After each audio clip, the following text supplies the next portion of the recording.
Hello friends, मेरा नाम है भारती शर्मा और आज हम देखने वाले हैं अपना नेक्स्ट टॉपिक जो कि है द रेवोल्यूशनरीज।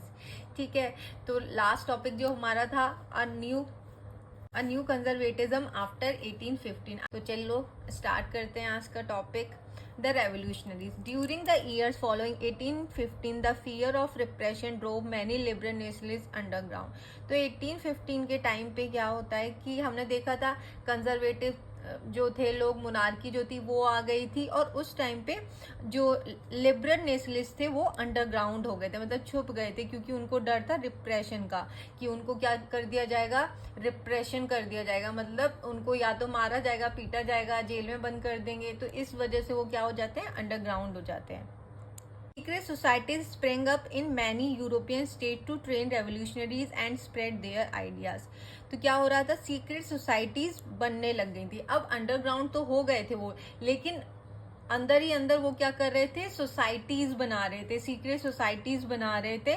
और किस लिए बना रहे थे, ट्रेन करने के लिए, रेवोल्यूशनरीज को ट्रेन करने के लिए, टू स्प्रेड देयर आइडिया। और उनका आइडिया क्या था, लिबरल नेशनलिज्म का जो आइडिया था उसको फैलाने के लिए वो सीक्रेट सोसाइटीज बना रहे थे यूरोप में।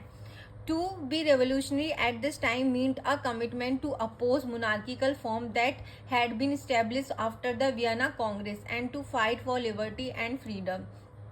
तो एक रेवोल्यूशनरी होने के लिए ना एक क्राइटेरिया था कि आपको किसे अपोज करना है, आपको मोनार्की जो फॉर्म है जो वियना के बाद स्टैब्लिश हो गई थी उसको क्या करना है, आपको अपोज करना है और आपको फाइट करनी है लिबर्टी और फ्रीडम के लिए।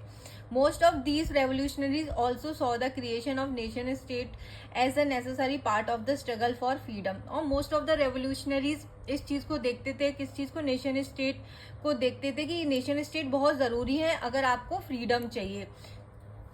On such individual was the Italian revolution Giuseppe Mazzini. वैसे ही एक इटालियन रेवोल्यूशनरी थे गुसेपे मैजिनी, जो देखते थे कि अगर हमें फ्रीडम चाहिए तो हमें क्या बनाने पड़ेंगे, उसके लिए नेशन स्टेट होना जरूरी है। तो ऐसी ही एक विचारधारा के जो रेवोल्यूशनरी थे, ये एक इटालियन रेवोल्यूशनरी थे जिनका नाम था गुसेपे मैजिनी, जिनका जन्म हुआ था बॉर्न इन जेनेवा इन 1807। तो जिनका जन्म कहाँ पे हुआ था, जिनेवा में हुआ था 1807 में। He become a member of the secret society of the Carbonari. वो एक सीक्रेट सोसाइटी के क्या बनते हैं, मेंबर बनते हैं, जिसका नाम था कार्बोनरी।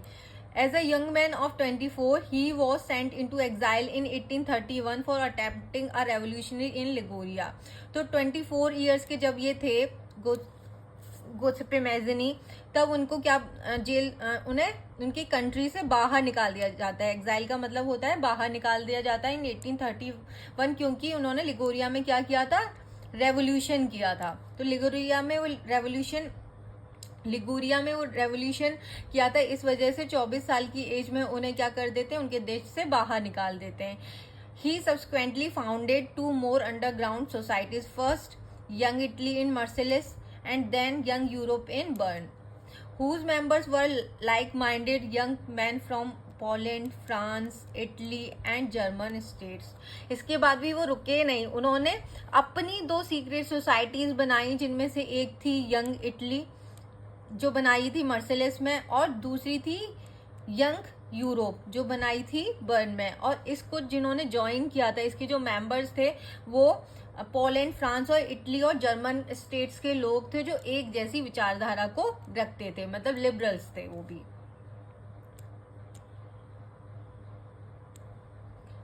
मैजिनी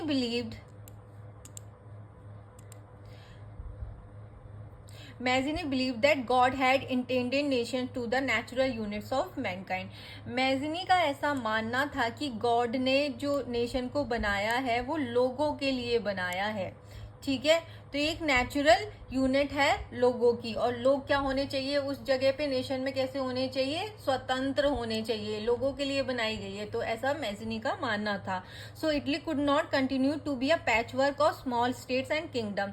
तो इसलिए इटली को पैच वर्क में नहीं होना चाहिए और स्मॉल स्टेट्स और किंगडम्स में नहीं होना चाहिए कि जब हमारा नेशन स्टेट डेवलप होगा तभी तो वहाँ के लोग डेवलप होंगे। तो उन्होंने बोला कि जितने भी यूरोप में इटालियन है उन सबका क्या होना चाहिए, वो एक जगह पे यूनिफिकेशन उनका होना चाहिए, पैच वर्क में नहीं होने चाहिए। It had to be forced into a single unified republic within a wider alliance of nation. Single unified republic होना चाहिए, ये मोनार्की को नहीं चाहते थे। ये किसकी बात कर रहे हैं, रिपब्लिक की बात कर रहे हैं और वाइडर अलायंस ऑफ नेशन की बात कर रहे हैं कि हमारा जो इटली है वो जो एक जैसे जो इटालियन लोग हैं वो क्या होना चाहिए, वाइडर अलायंस होना चाहिए कि यूरोप में जितने इटालियन हैं उनकी क्या एक नेशन स्टेट होना चाहिए। This unification alone could be on the basis of Italian liberty. और ये जो यूनिफिकेशन है किसके बेसिस पे होना चाहिए, इटालियन लिबर्टी के बेसिस पे होना चाहिए। Following his model secret societies were set up in Germany, France, Switzerland and Poland. और बहुत सारे लोग गोसिपे मेज़नी से बहुत ज्यादा इंस्पायर हो रहे थे, ठीक है, जैसे जर्मनी के, फ्रांस के, स्विट्जरलैंड के एंड पोलैंड के। तो इसी तरीके से वो भी अपनी अपनी जगह पे सीक्रेट सोसाइटीज बना रहे थे और वो भी नेशन स्टेट की डिमांड कर रहे थे।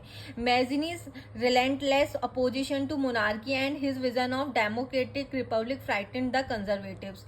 तो मैजिनी की जो सोच थी चाहिए डेमोक्रेटिक रिपब्लिक होना चाहिए, तो जिससे जो कंजर्वेटिव्स थे वो काफी फ्राइटेंड थे, डरे हुए थे। Metternich described him as the most dangerous enemy of the social order. तो मैटरनिच को याद करो, कौन था मैटरनिच, मैटरनिच था ऑस्ट्रिया का चांसलर जो था जिसने वियना कांग्रेस बुलाई थी, ठीक है। तो कंजर्वेटिव तो उसी ने कंजर्वेटिव सिस्टम तो उसी ने स्टार्ट किया था, ठीक है, 1815 में। तो वो ऐसा मानता था कि जो गोसिपे मेज़नी है ना वो हमारे सोशल ऑर्डर के लिए बहुत खतरनाक है, मतलब हमारा जो मोनार्की सिस्टम है ना वो उसके लिए बहुत ज्यादा खतरनाक है। तो आई होप आपको ये टॉपिक द रेवोल्यूशनरी अच्छे से समझ में आया होगा। अगर नहीं समझ में आया है तो प्लीज़ कमेंट में बताइए, और अगर समझ में आया तो भी कमेंट में बताइए, और लाइक कीजिए मेरे वीडियोस को, शेयर करिए और सब्सक्राइब करिए। Thank you.